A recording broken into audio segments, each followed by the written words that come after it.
I'm back with Congressman Gene Green, who has announced that he will step down at the end of his term next year, but that means there's a lot still to be done. And in the meantime, as you look at this career you've had, it's, you know, a quarter of a century. That, when you put it in that perspective, that's a long time. A lot's happened. What about that career that you look back on that stands out as something that you're most proud? Well, first of all, as an elected official, I have to be in Washington most of the week. I love the stuff we do at home because there's been a disconnect in our country between elected officials and their constituencies. A lot of them say, oh, I never see my member of Congress or my city council member. And I tried to make that they couldn't do that. Right. Because I've come home every weekend. We do town hall meetings. We do a lot of service programs for the district. Citizenship Day to help legal residents fill out their paperwork, Immunization Day for children who are going to school, and paying for college workshops for our high school students, job fairs to help people get a job. I like to see something, whatever I'm doing in D.C., I ought to be able to relate it to something in our district. And the health care is the biggest one, because before the Affordable Care Act, I had one of the highest in the country of people who worked full-time but didn't get insurance through their employer, 44%.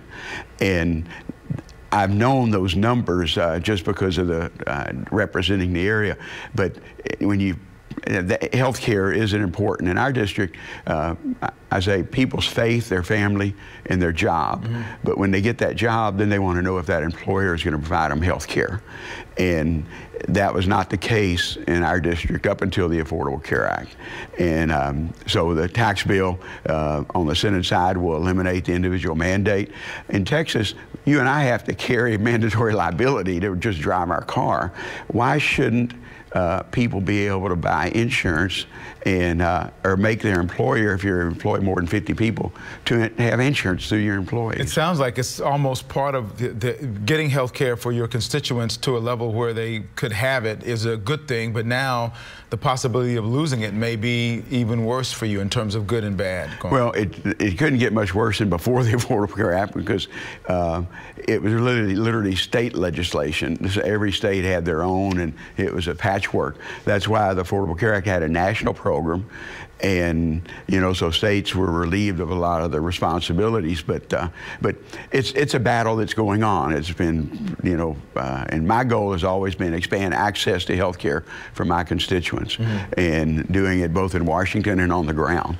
We talked earlier in the program about your hope that some of the younger people who might come after you in your position would be able to take that battle forward.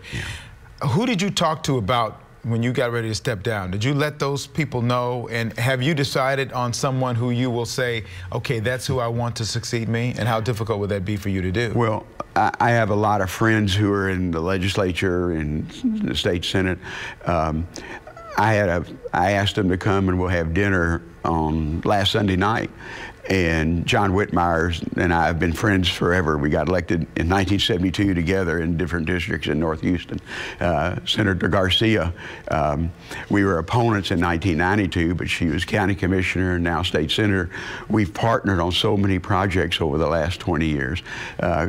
Representative Carol Alvarado is a former staff member of mine, and Carol's a friend, her family's friend. Armando Wally is also a former staff member, and Armando actually, because his father wasn't available for his wedding, my wife and I stood as his padrino and padrina in his wedding. So these are folks that are not only you work with on a political basis, but they're just friends, and so I wanted them to know what I was doing. Do you have any doubts about the quality of work that any of them would be able to do, or if any one of them came to you for an endorsement, you'll stay out of it?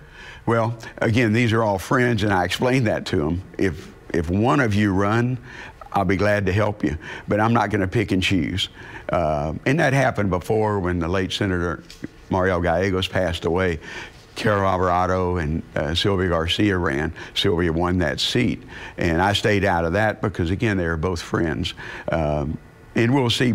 I like someone who served in the legislature. You have that legislative experience, because it's unlike being a mayor or a county judge or something like that.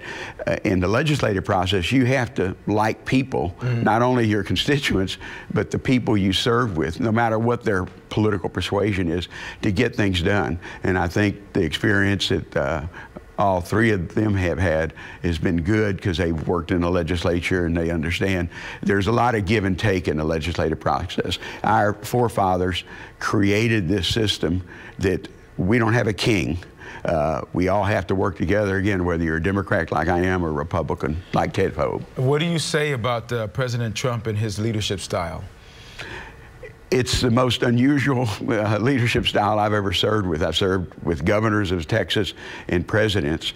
And President Trump is more like a CEO, and he owns the company. And because I also worked in business, I was a business major and helped run a business. The government is not like a business. I know people say government should be like a business, but no business could run with 535 members of the board of directors. You have 100 U.S. senators and 435 members of the Congress. So there has to be some meeting of the minds. We don't get all we want, but if you can move the ball down the field, so to speak. I'm going to get a final thought from you after this break. We're going to go back. I'm throwing a curve to my directors and everybody else, but we want to get a final thought from you. I'm going to move the block around a little bit, and we'll come back after this break.